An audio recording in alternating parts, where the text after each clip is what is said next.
The energy transition is underway.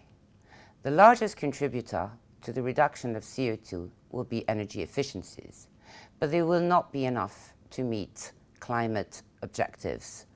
So decarbonisation will be absolutely essential. We have turned to David Elzinga, who's part of the Sustainable Energy Department at UNECE, to ask him how innovation would contribute to the energy transition. David, welcome to the studio. Thank you. My pleasure to be here. Now, in your projections, you have seen that energy efficiencies will be by far the largest contributor to CO2 reduction. But what are the other contributors? Well, in our projections at the IEA, what we've done is we've looked out to 2050. And we've done so looking at a continuation of ongoing trends that we see today.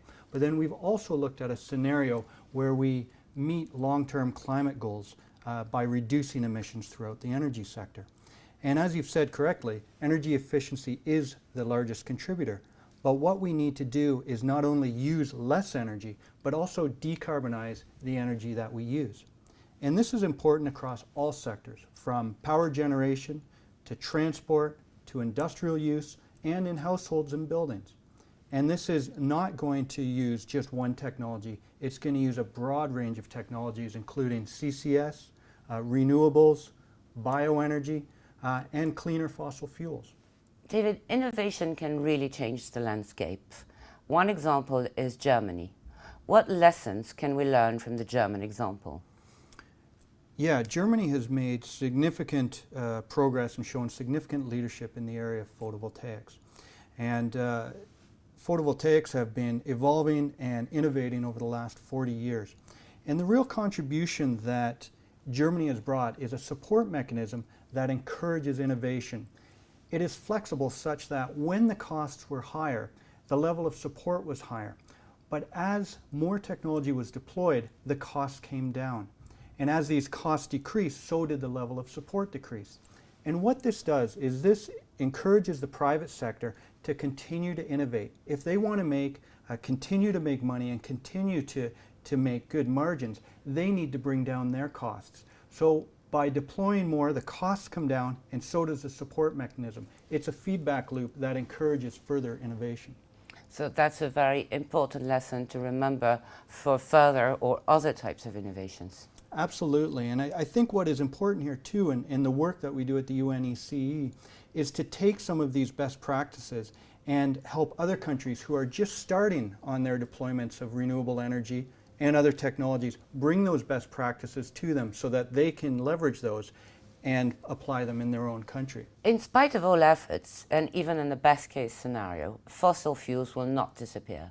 Hence your strong belief that decarbonizing is essential. Can you tell us a little bit about something like carbon capture, for example? Sure. Fossil fuels currently make up about 80% of primary energy supply in the global energy mix. Even if we look to 2050 and we meet our long-term climate goals, we still see fossil fuels contributing 45% of primary energy supply. And therefore, CCS technology is one of those technologies that allow us to use fossil fuels with much lower emissions. Now, today, when we look at the technology, we have a long way to go. And we see that we need to continue research and development. But that is not going to be enough. What we need to start doing is learning by doing as well. We need to start demonstrating the technology and find out where we can make improvements. And a great example of this is just this year, or just last year actually, in Canada, the first CCS application at scale was put on a power plant, a coal-fired power plant. And even before they had commissioned the plant, even before they had completed the installation and the construction, they already had seen significant ways that they could reduce the costs of this technology. Just by implementing it. Exactly. And I think that's really important. We need to continue to do the research and development, but in parallel, we need to be doing demonstration projects and learn by implementing. Now, talking about research and development, you have observed that the research budgets of IEA countries or rather not the research budget, but the proportion devoted to energy in the overall research budget has decreased over the last 20 or 25 years, nearly 30 if I believe the graph. That is quite surprising at the time when we all know that energy has to be dealt with somehow. Yeah. No, the energy sector currently contributes about 2/3 of overall emissions in the global climate. So we indeed, if we want to meet long-term climate objectives, we must address emissions from climate. So yes, this is concerning. We've moved in the 1980s of about 11% of R&D budgets attributed to energy to now around 3 or 4%. So this is concern, even though over the last couple years we have seen the net amount of funding increase. There are a few positive things, though, we can pull out of it. What we have seen is a shift in that funding towards renewables, so this is very positive.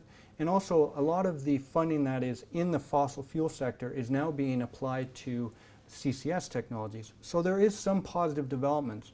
But the IEA analysis does indeed indicate that if we want to meet long-term climate goals, we should see this R&D funding increase by a factor of 3.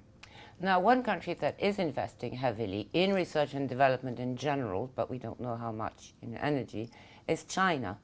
So do you have hopes or inklings to believe that China could become a leader in this research? Yeah, the analysis indicates that if they continue on their current trends, they could be a world leader in the amount that they invest in R&D by 2019.